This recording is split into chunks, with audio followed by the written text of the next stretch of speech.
Olá, me chamo Rubem dos Santos e neste vídeo, junto a Melanie Menezes e Arthur Carneiro, trataremos sobre a teoria dos princípios e parâmetros na perspectiva gerativista, apresentados no livro Curso Básico de Linguística Gerativa, de Eduardo Kennedy.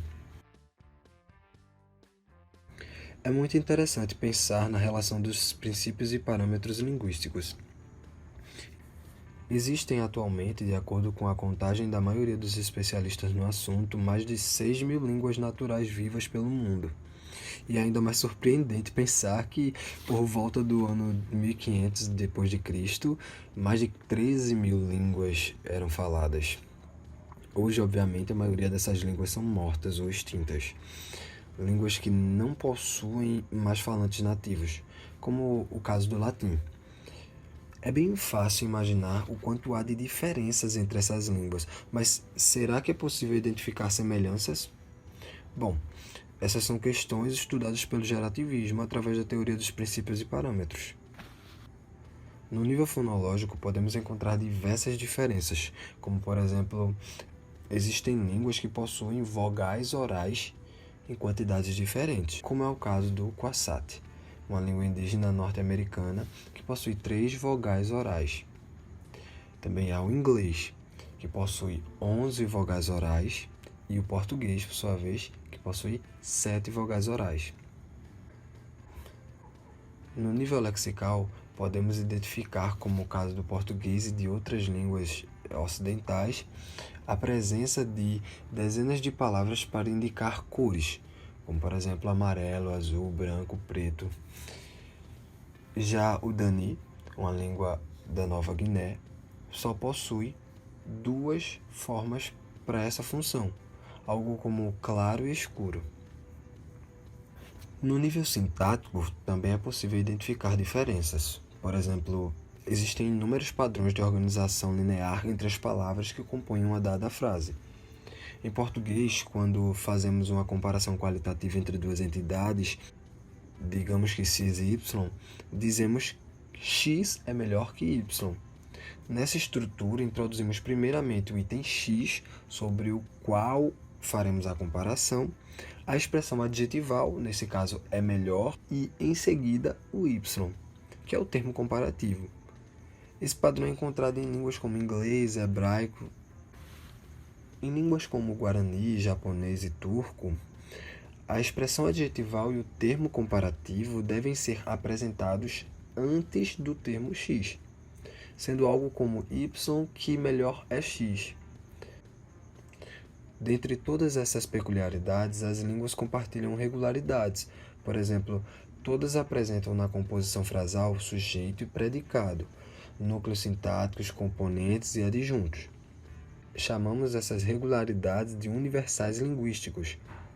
E é justamente a busca pela identificação dessa universalidade que caracteriza o esforço descritivo da linguística gerativa. A linguística gerativa justifica essa regularidade através da gramática universal, GU, e a teoria dos princípios e parâmetros. Mas o que seria a gramática universal? A gramática universal é caracterizada como o estágio inicial da aquisição da linguagem.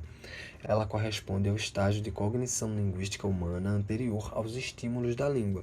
É a faculdade da linguagem inata aos indivíduos humanos. Os gerativistas assumem que ela é composta por 2 conjuntos de elementos.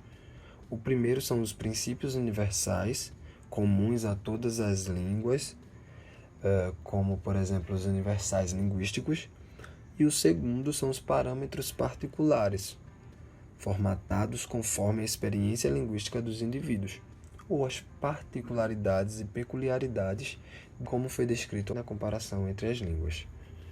Falando um pouco sobre os princípios e parâmetros, a linguística gerativista, no início dos anos 80, formulou uma interessante ideia de pesquisa que se mantém ativa até os dias atuais, que foi e é chamada de a teoria dos princípios e parâmetros.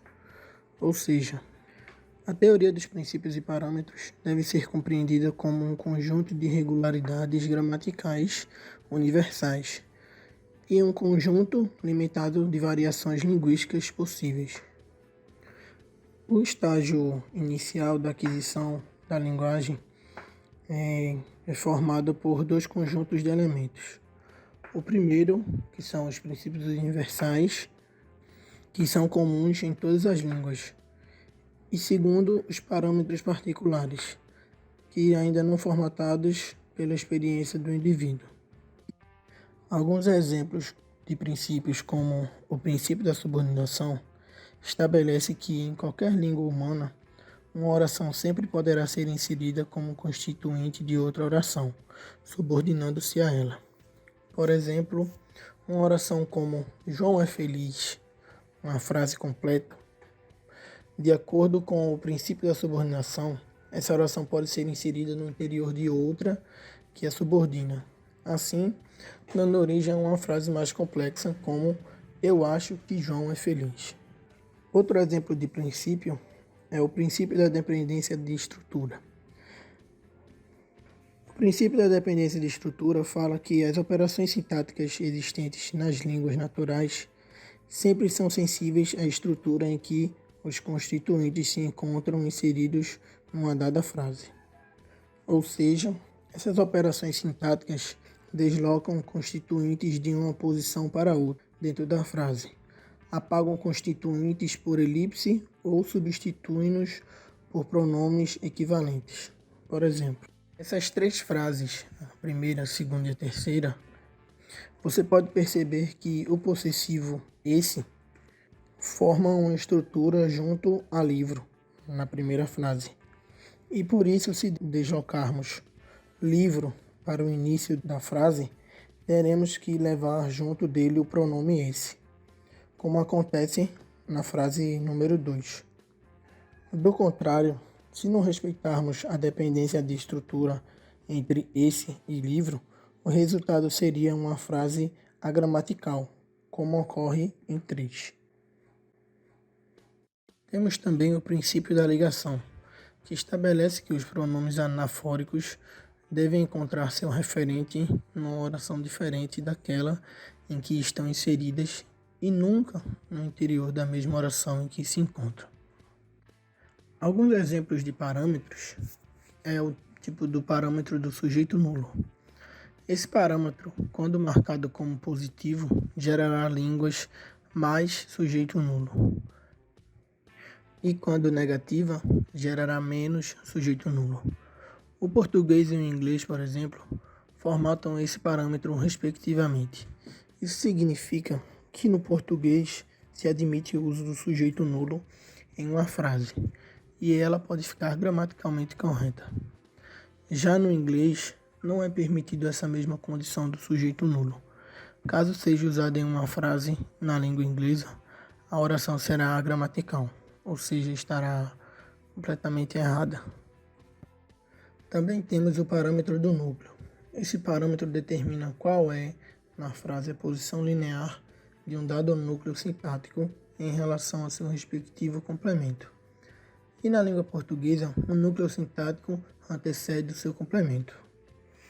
E também temos o parâmetro QU, que é o parâmetro que diz a respeito à posição linear que os pronomes começados com QU, ou seja, que, qual, quem e quando, devem ocupar nas frases. Dentre as línguas naturais, o elemento QU podem ocorrer no final de frases ou podem ser deslocados para o início delas. Olá, meu nome é Melanie Menezes e eu vou falar um pouco sobre a harmonia estrutural.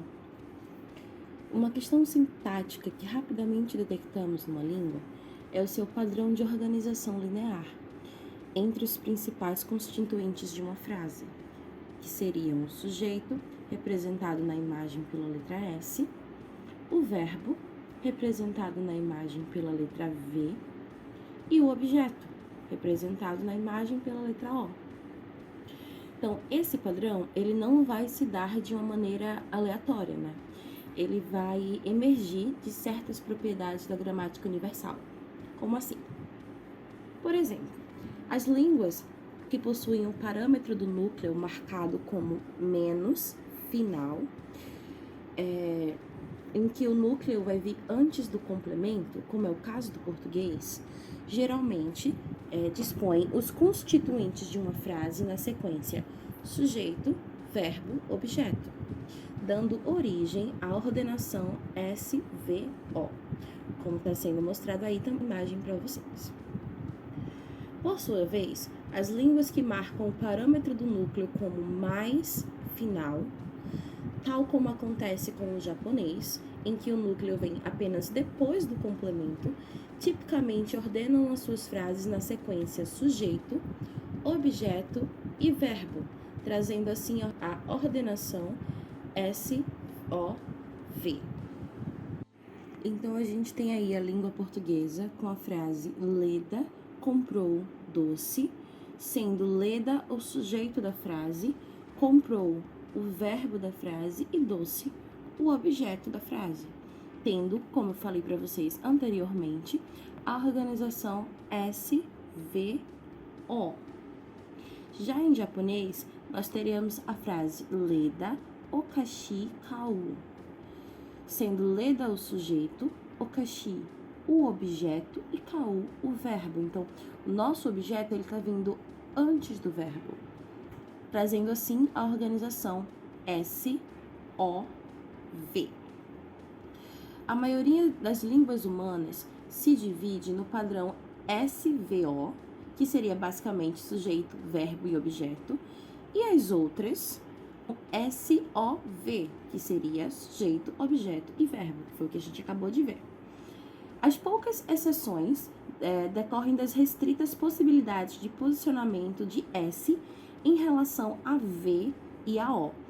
Então, as línguas que não se dividem no padrão SVO nem no padrão SOV só vão ter as possibilidades de posicionamento, de deslocamento do S em relação ao V e ao O.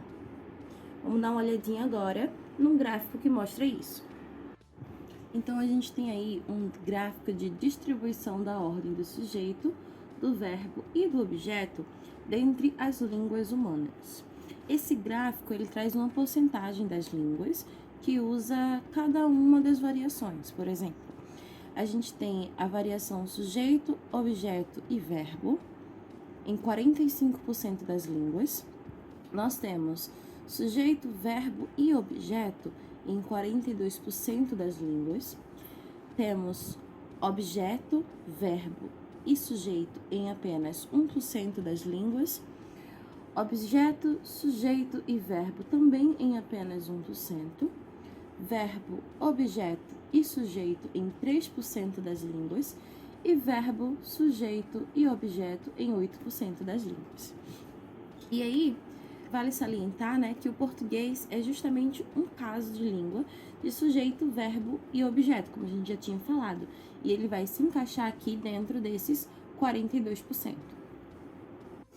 Então, como se pode notar, o padrão de organização entre as constituintes frasais nas milhares de línguas do mundo relaciona-se ao parâmetro do núcleo, conforme ele esteja inscrito na gramática universal dos indivíduos. As línguas humanas são objeto e verbo ou verbo e objeto, conforme o seu parâmetro do núcleo, seja ele mais final ou menos final. As pequenas irregularidades ocorrem em relação à posição do sujeito, que pode se localizar antes ou depois do objeto e do verbo, ou do verbo-objeto, ou até mesmo pode estar localizado entre esses dois constituintes. O interessante é que a posição relativa do sujeito não depende do parâmetro do núcleo, mas de um conjunto de outros fatores, dentre os quais, inclusive, o parâmetro de sujeito nulo. Então, além da ordenação entre o sujeito, o verbo e o objeto, o fato de uma língua ser mais final ou menos final implica um grande conjunto de propriedades sintáticas. Então, a gente vai dar aqui uma olhada bem rápida nesse gráfico, mas para entender ele, a gente vai precisar ver alguns exemplos. Mas aqui no gráfico a gente tem a parte da estrutura, a parte das línguas mais final e das línguas menos final. E aí a gente tem as línguas mais final com objeto, verbo, a menos final com verbo, objeto e algumas estruturas necessárias, como ordenação de orações, posições entre O e V, adposição, construções termo padrão, comparativos, nome de família, modificadores do nome, adjetivos descritivos, adjetivos genitivos, orações relativas, modificadores do verbo, negação e auxiliares. No mais final nós temos posposição, termo padrão, adjetivo, família, pessoa, adjetivo, nome, genitivo, nome, oração relativa, nome, verbo, advérbio negativo, verbo auxiliar.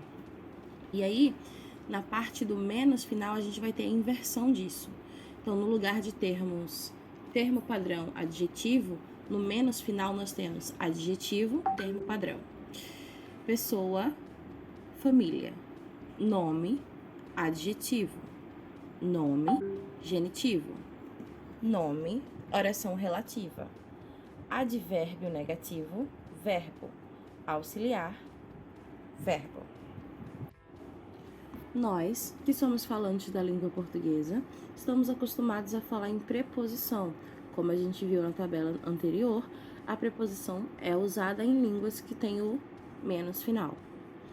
Termos como adposição, que é composto na estrutura, e posposição, que é utilizado em línguas que têm o mais final, só se tornam nossos conhecidos nas aulas de linguística. Isso acontece porque em nossa língua, uma adposição sempre antecede o seu termo regido, um nome ou um pronome, e assim lhe está preposta. Por exemplo, aí no nosso slide a gente tem o primeiro exemplo como cowboy foi para a roça. Então, a adposição se realiza antes da expressão nominal a roça, e dessa maneira é uma preposição. As preposições acontecem nas línguas que, como o português, são marcadas com o parâmetro do núcleo final. Por sua vez, línguas com o parâmetro do núcleo marcado como mais final conhecerão as posposições. No exemplo 2, a gente tem a primeira frase traduzida para o Carajá, que é uma língua indígena brasileira, cujo parâmetro do núcleo é mais final. Então, nós temos cowboy, couru ou rara. Seria, na tradução literal, cowboy, roça, para, foi. O termo o é uma adposição. Perceba que ele se situa depois do nome couru, que seria roça. Isso quer dizer que uma língua como o Carajá conhece posposições e não preposições como a gente está acostumado. Temos aqui, então, uma regularidade muito importante. Línguas mais final possuirão posposições e línguas menos final possuirão preposições, como a gente já tinha visto lá no gráfico anterior. Outra regularidade decorrente do parâmetro do núcleo diz respeito à configuração sintática das expressões comparativas. Em português, quando comparamos duas coisas, posicionamos a expressão comparativa antes do termo com o qual estamos comparando algo. Como assim? A gente tem aí o terceiro exemplo. Maria é mais bonita do que Ana. Então, a expressão comparativa mais bonita antecede Ana, que é o termo utilizado para a comparação com Maria. Então, a gente está comparando Maria e Ana, e o termo utilizado, mais bonita, antecede Ana. Esse padrão ocorre regularmente na língua portuguesa e nas demais línguas, menos final. Já em línguas mais final, o padrão é o oposto. A expressão comparativa deve ocorrer depois do termo usado para comparação. A frase 4 ilustra como o chinês realiza a comparação de maneira inversa ao português. Mei, bi, hua, piolian. Em tradução literal, Mei do que, hua, mais bonita. Então, o mais bonita, que seria a expressão comparativa, vem agora depois do objeto da pessoa que estamos comparando com Mei, que seria hua. Isso ocorre justamente porque o chinês, como a gente já viu, é uma língua cujo parâmetro do núcleo é formado como mais final. Uma curiosidade, como a gente também viu ali na tabela anterior, é que a ordenação do nome de família em relação ao nome próprio de uma pessoa também decorre do parâmetro do núcleo. Em línguas menos final, como é o caso do português e do inglês, o nome próprio é posicionado antes do nome de família. Assim dizemos João da Silva e John Smith. Todavia, em uma língua com um parâmetro mais final, o nome de família vem logo ao início, antes do nome próprio. Por exemplo, Shang Wan é o nome de um indivíduo específico. O Wan, que pertence à família Shang em chinês. Então, Shang é o nome de família e Wan é o nome próprio. O parâmetro do núcleo é responsável também pelo padrão de ordenação entre substantivos e adjetivos. Línguas menos final tipicamente dispõem o nome antes do adjetivo, ao passo que a língua mais final antepõe o adjetivo ao nome. Por exemplo, a gente vai notar que as línguas que dizem João da Silva vão dizer algo como casa grande, enquanto línguas que dizem Shang Wan dirão algo como Tafenzi, que seria traduzido grande casa, em sentido denotativo. O padrão estende-se também aos adjetivos genitivos, que servem para indicar a posse de um determinado objeto em relação a alguém ou algo. Em português, que é uma língua que possui o parâmetro de núcleo menos final, o adjetivo genitivo pospõe-se ao substantivo, sobre o qual se indica a posse. Por exemplo, a gente diz casa de João, mas não de João casa. Já nas línguas com o parâmetro marcado como mais final, a expressão genitiva antecede o substantivo, ela vem antes do substantivo. Visto isso, vemos que o parâmetro do núcleo também é responsável pelo padrão de organização das orações relativas das línguas, as orações subordinadas adjetivas, na nomenclatura que aprendemos na escola. Nas línguas menos final, as orações relativas se localizam depois do nome, que por elas é modificado, tal como vemos exemplificado em 5.